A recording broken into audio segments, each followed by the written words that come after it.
Welcome to the AFR Saints channel, where we provide you daily content on your favorite team, the New Orleans Saints. Do us a favor and hit that subscribe button. Be sure to leave your comments below and smash that like button. Who dat?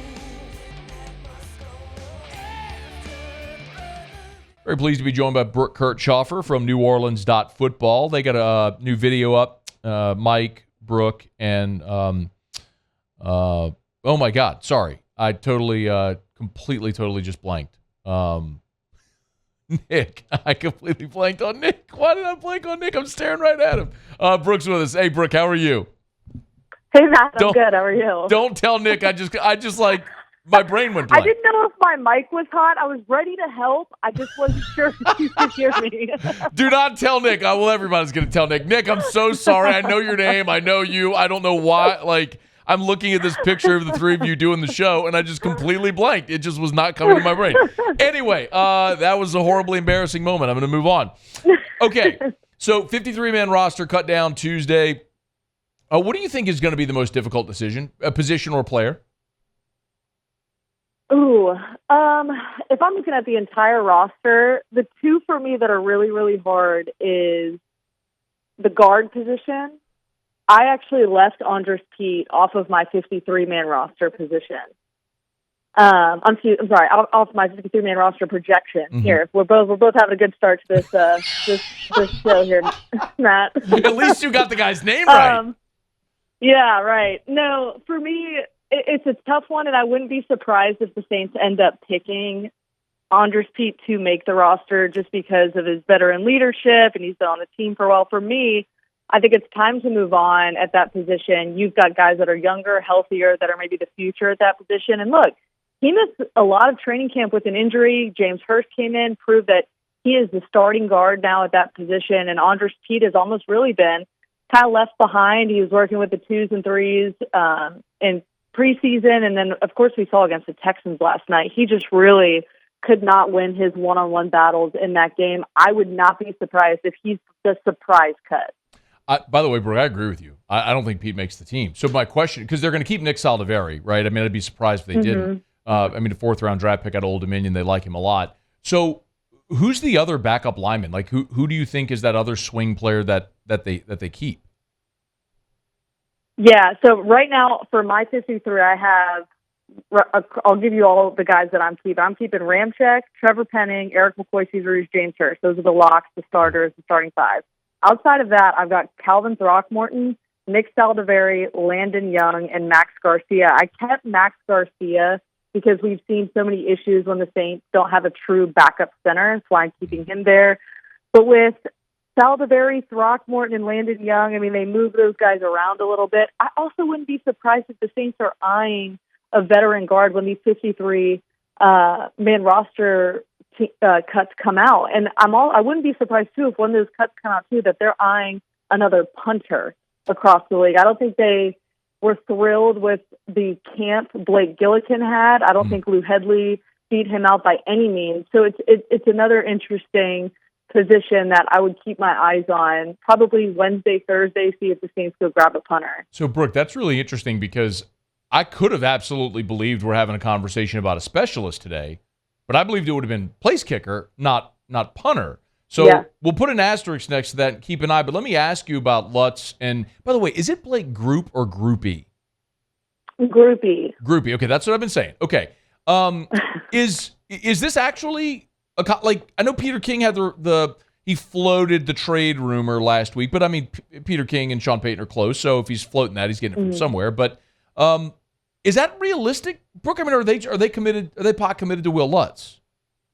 No, it is a true competition at the kicker battle, and they told Will Lutz that when they brought Blake Groupie in way back months ago. They said, "Look, we're going to push you. We want to see how you can compete. We want to see if you can earn that starting role," which is tough to hear as a guy who's been in New Orleans for 7 years. And Matt, I think this speaks volumes. We talked to Will Lutz after the game yesterday, pulled him to the side, and we just said, how have you kind of handled all the emotions and the last few months? He goes, look, I feel like I've had the best training camp of my life. And then he started getting really upset and emotional. He actually had to step away from the camera when I asked him how much New Orleans has meant to him. So you can feel that this battle is very close between Will Lutz and Blake Grupe. He spoke highly of Blake Grupe, which I think was really big of him. When we talked to Blake Grupe, he was about as emotional and didn't necessarily look or feel defeated, but you can just feel the angst these two have felt over the last 2 months. And look, whoever they go with, the other will be a starting kicker in the NFL somewhere. I don't think they move on from Will Lutz yet. Okay. It's one of those situations where if they want to go young, like if you see Grupe as a guy who's the 7-year answer, sure. I don't think people are going to be mad about that, but I also don't think they're ready to move on from Will Lutz yet. Brooke Kirchhofer is with us, neworleans.football, of course, with Mike Triplett and Nick Underhill, who's there as well. Does a great job. Nick Underhill is the man's name. She's on Twitter at Brooke Chesney if you want to give her a follow. So we talked about Pete. A couple of other veterans I'm interested in are Zack Baun and Tre'Quan Smith. Those guys making this team? Tre'Quan Smith is interesting. So we haven't seen him, goodness, it's been probably several weeks since we've seen him. The first time we saw him was last night on the sidelines. I tried to pick Dennis Allen's brain about that. Didn't really get much on where Tre'Quan Smith is at in his rehab. He just said he's still rehabbing and he'll be back with the team soon. So with the 53-man roster cuts, so if you want Tre'Quan Smith to return from IR, he has to make the initial 53-man roster. So on my initial roster, I put Tre'Quan Smith there with an asterisk, and I also put Keith Kirkwood there because what I think is going to happen is they're not going to put Keith Kirkwood on the initial 53, but then they will. So as soon as Tre'Quan Smith is put on IR after he makes the roster, I think that's when they elevate Keith Kirkwood to the 53-man roster. I also think they might keep Shaq Davis if Tre'Quan Smith is as injured as we think he is. He's somebody who has gone up and won the contested catches. Now, how is his blocking game? Of course, that's something that Tre'Quan Smith has added to his arsenal. That's something the Saints like. He's the guy that's kind of going to do the dirty work. He just can't stay healthy. So with Shaq Davis, you've got a guy who is standing at a tall 5'8". He's a rookie receiver, undrafted. He's somebody I think you can build, but then you also have A.T. Perry, too, that they do a lot of similar things. Wide receiver is also a group that has had injuries in recent years. We hope Michael Thomas stays healthy this year, but if he doesn't, and if Rashid Shaheed doesn't come back from the injury he's been dealing with in camp, you better keep some guys. And so I think they're probably going to go on the heavy end and keep 6 wide receivers, but then that leaves a number coming from another position group. Or how about this? You might not have a fullback this year. Is that real? Like, I mean, I think we're all just assuming Adam Prentice makes the team. Is that just an erroneous assumption? So we were hearing a few weeks ago that was a possibility. I'm not sure that stands this week. We'll see. I don't think if Shaq Davis would have had a dynamite game last night, I think it changes things. Or if one of these guys that we've really been, for example, a Lucas Kroll, people have really been pushing for him to make the team. I don't think he did enough last night to solidify the Saints keeping 5 tight ends. I mean, keeping 4 tight ends is kind of crazy. Right. So, and they're going to keep Jimmy Graham. They're going to keep not Adam Troutman. Jimmy Graham, Taysom Hill, Jawan Johnson, and Foster Moreau. You're keeping those 4. And so it kind of gets a little difficult now if you want to go heavy on receiver and heavy on tight end. Where does that number come from? So for me, I'm thinking you keep Ellis Merriweather. You have Kendre Miller. You have Jamal Williams. Of course, we know that Alvin's going to miss the first 3 games. I think maybe Ellis Merriweather is a better route than keeping a fullback, but we'll see what happens. I doubt they eliminate that position, though. Making the math work is why this is so fascinating. And in Brooke, I always say we always talk about it being like the final 53, but it's never the final 53. It's always the first. No. It's the first 53 because like the situation you just spelled out, which could very well happen with Tre'Quan Smith if they keep him and then put him on IR and then re-sign another receiver. So it'll be fascinating to see how it plays out. Can I get a thought on Zack Baun? Do you think he's safe?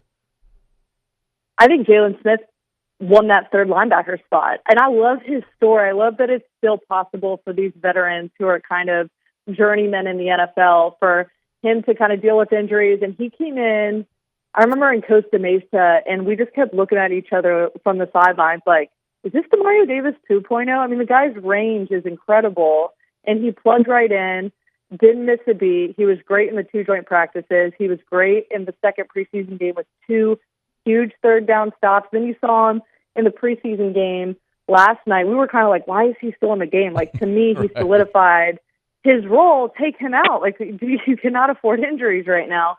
And from what I've heard from the linebackers coach, Michael Hodges, he loves that guy. So to me, Zack Baun is now a true backup, and he's going to get his reps, in my opinion, on special teams. Like, that's where Zack Baun will shine this year. But you think Baun will make the team? Yes? Yes. Okay. I think he has to make the team because they lost so many guys on special teams. Like, Darren Rizzi had some tough decisions. I mean, you look at the roster they had last year and the special teams guys, I mean, you still have to have those on the team, you know? And I think that's where Zack Baun is going to maybe earn his keep with the Saints. Maybe Andrew Dowell's injury certainly exacerbated that issue there. She's on Twitter at Brooke Chesney, neworleans.football. She is Brooke Kirchhofer. Anything else we haven't talked about that you think is relevant and worth mentioning as far as either a position or a player? Let me look at my list really quick. I mean, to make sure we didn't miss anybody. They're going to keep 3 quarterbacks, right? I mean, they're going to keep Hayner. It's always interesting, Brooke, where you talk about the spots with numbers, right? So, like, the secondary is interesting if there's always a good player. That's exactly where I was going, yeah. And too, it's another position group where we didn't really see a whole lot in the third preseason game. And most of the time you're not going to see that. But I was trying to decipher, do you keep Jonathan Abram or do you keep Lonnie Johnson? To me, they're very similar in the way they play, but I think you get a better safety in Jonathan Abram.